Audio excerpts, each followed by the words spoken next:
Some of my fondest memories derive from my mom forcing me to do things that I didn't want to do, right? Like forcing me to go to a kid's party because I was one of those kids. I didn't want to be around a lot of people. I still don't like people, but I'm getting better. You know, she used to force me to get on the rides at Six Flags. I was like terrified of heights. You know, she would force me to do things. Like she forced me to try this Japanese food. I'm like, what is this raw stuff? You know, now I love sushi. I love a good crunch roll, crab roll, some wasabi and ginger. You know, I love some of the things that I was terrified to do. And as an adult, you have to force yourself to do new things. So when I say forcing yourself to do things, it's not only things that you know are good for your mental well-being, your physical, your spiritual. You have to do those things, right? But also you have to force yourself to do things that feed your creativity, things that feed your passions and your drive, things that bring you fulfillment. You know, I know it sounds weird, huh? Like forcing myself. Yes, you do.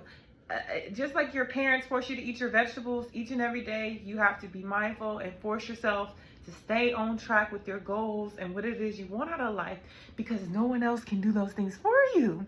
No one else can drag you by the collar now that you're an adult, right? And the main takeaway is make those doctor's appointments you've been putting off. You know, get on that diet you said you're going to do. I don't care how many times you fell off. Don't give up on yourself. You know, forcing yourself to get help if you're an alcoholic means pushing yourself to go to AA, staying away from toxic people who keep hurting you and show you that they can't get better. Force yourself to be better so you can feel better. So when I say force yourself, I'm not saying to overexert yourself. Forcing yourself can also look like being gentle with yourself, understanding that you've been overworking and you do need to rest, understanding that you haven't been getting an adequate amount of sleep, so you should force yourself to get a bedtime routine. You see how that works? Forcing yourself to just do things that you know your future self will thank you for, right? Like, and a lot of you may say, like, that sounds easier than done. But you already kind of do it, right? How many times have you gone to work or school and you didn't feel like going, but you went because you felt like you had to go? How many times have you wanted to run that red light or do a California roll, but you felt like this is against the law? I can't do it. You can do it. You can force yourself to become better. You can force yourself to draw more, to write more music, whatever your passion is, but you have to carve out that time. You have to be disciplined. Will Smith said that discipline is a form of self-love, and it is. So if you love yourself, force yourself. Get down on it. So now that you're an adult, there are certain things you have to do, or you know there will be repercussions, right? And I feel like you have to look at your dreams and your goals the same way. Just like some of you guys still ain't did y'all taxes, but y'all know I gotta do my taxes by the end of the year, or it's gonna be a problem, or you know, especially if you know you owe. You know, it's that certain deadline, and that's the same thing you have to do with your goals and your ambitions and your drives.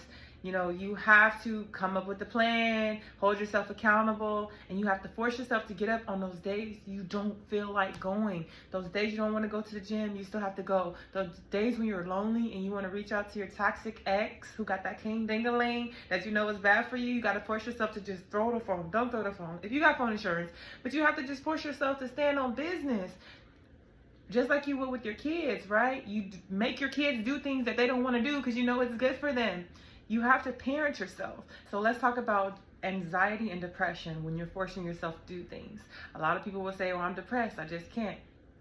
I was depressed. I used to have panic attacks. And I can tell you one thing. When I allowed myself to mope, to feel sorry for myself, to stay in bed, to not shower, to not comb my hair, it didn't make me feel better. On those days, I actually forced myself to get up, take a shower, get dressed, get cute, go to the gym, or go for my little walk when I had my babies. I felt so much better. And if you are really suffering from depression or PTSD, maybe you should force yourself to go get the help that you need. Forcing yourself isn't always this iron fist thing. Sometimes it's you being kind with yourself. You forcing yourself to keep yourself in a healthy environment that feeds your growth. You forcing yourself to do things that you're afraid of that you know would be good and can be great for you. So let's do it. Get up off your ass and go do it. Make sure y'all hit that thumbs up. Y'all subscribe. Because if you don't, you are up. If you made it all the way to the end of the video and you don't subscribe and you don't like, what the hell are you doing here? You should have been clicked off.